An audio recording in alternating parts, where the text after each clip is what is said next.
भाई अब्दुल बारी जड़े महान व्यक्तित्व आज तिरोधान खाली भद्रक पाई नुहे समग्र ओडिशा पाई आज गोटे सद्भावना जो वातावरण सृष्टि करते आज सेटा शेष हो गला।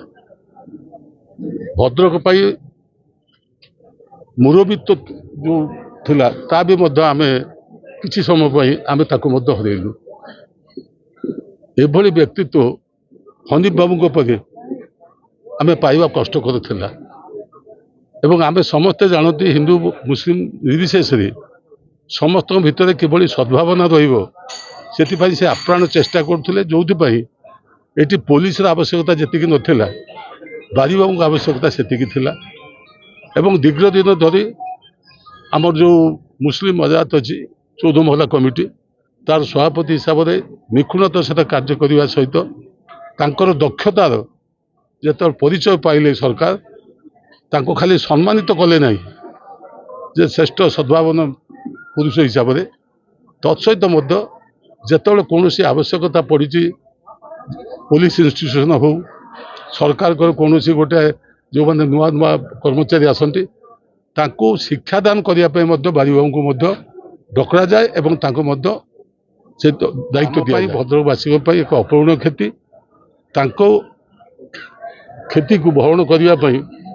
एत सहज नुहे एवं ये जो दाउन दुख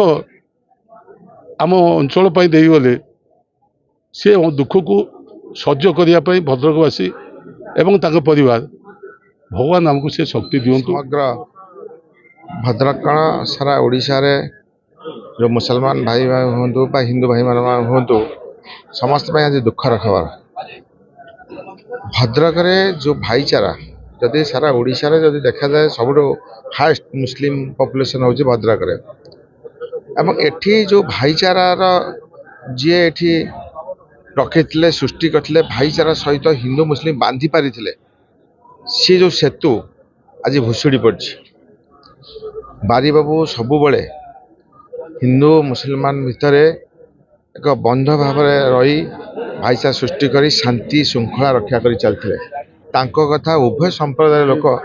माने सम्मान सहित मानुले कौन सी गोटे अघटना घटिले मुसलमान भाई भौणी मैंने जमी सम्मान दे था ठीक से ही हिंदू भाई माने सम्मान दे था प्रशासन कथा को बहुत गुरुत्व दे था एवं आज एभले एक अघटना घटी जाइए ये स्थान पूरण करने खाली स्थान असंभव मोर व्यक्तिगत जीवन कथा मुझे कहूँ चाहूँगी बारी बाबू मत पुओ भाया सब देखुले एवं सबुबले बहु कथार भद्रक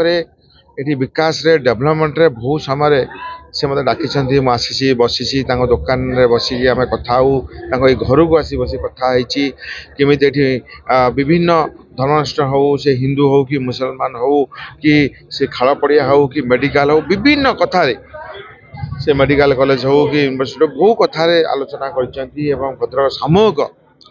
उन्नति पाई एवं जो बणिक संघरे बणिक भाई मानकर व्यवसायी भाई मानकर केमिति से उन्नति पाई सब से चिंता कर तो आज एभली एक व्यक्तित्व हरई जी जड़े सबु क्षेत्र में सबु लोक पाखे छिड़ा ही पारुले एवं आगामी दिन में निश्चित आम समस्ते जो तांकर चिंताधारा को कार्यधारा को समस्ते मन रखे छोट टू नहीं बड़ पर्यटन समस्ते ये शांति पाई पीस पाई दिल्ली रू एवार्ड मिली जहाँ आम ये माटी पाई गर्व गौरव कथा निश्चित आगामी दिन में आम भगवान ठारे प्रार्थना कर आल्लाह प्रार्थना करुँ तांकर भली जड़े किए बाहर निहाती आवश्यकता अच्छी यही माटी पाई एवं शेष में मु भगवान प्रार्थना कर आल्लाह प्रार्थना कर आत्मार सद्गति हो। देखो निश्चिंत आज आम जिला एक दुखद समय भद्रक जिलार वरिष्ठ नागरिक मुस्लिम जमात 14 महिलार सभापति तथा राष्ट्रीय सद्भावना पुरस्कार प्राप्त एकमात्र आम जिलार बारी बाबूंकर आज प्रातः समय निधन घटी। ये खबर पाइला परे आपण मान देखुथिबे भद्रक सहर विभिन्न अंचल लोक माने शेष दर्शन पर श्रद्धांजलि ज्ञापन करने बासभवन में पहुंची। निश्चिंत बारी बाबू दीर्घ वर्ष धरी भद्रक जिले में जोपरी भाव में ଶାନ୍ତି ପ୍ରତିଷ୍ଠା କରି ଆସିଥିଲେ ଏବଂ ତାଙ୍କର ଯେଉଁ ସମର୍ପଣ ଭାବ ତ୍ୟାଗ ଭାବ ଆମ ପରି ଯୁବକମାନଙ୍କୁ ପ୍ରେରଣା ଯୋଗାଇବ ଆଗାମୀ ଦିନରେ ସେହିପରି ମହତ୍ତ୍ୱ କାର୍ଯ୍ୟ କରିବା ପାଇଁ। এই ଦୁଃଖଦ ସମୟରେ ପ୍ରଭୁ ଜଗନ୍ନାଥ ନିକଟରେ ପ୍ରାର୍ଥନା କରିବେ ତାଙ୍କର ଅମର ଆତ୍ମାର ସଦ୍ଗତି ହେଉ ଏବଂ ତାଙ୍କ ପରିବାରକୁ ଅସୀମ ଧୈର୍ଯ୍ୟ ଓ ଶକ୍ତି ପ୍ରଦାନ କରନ୍ତୁ ଏହି ଦୁଃଖରୁ ମୁକ୍ତି ପାଇବା ପାଇଁ। ଧନ୍ୟବାଦ।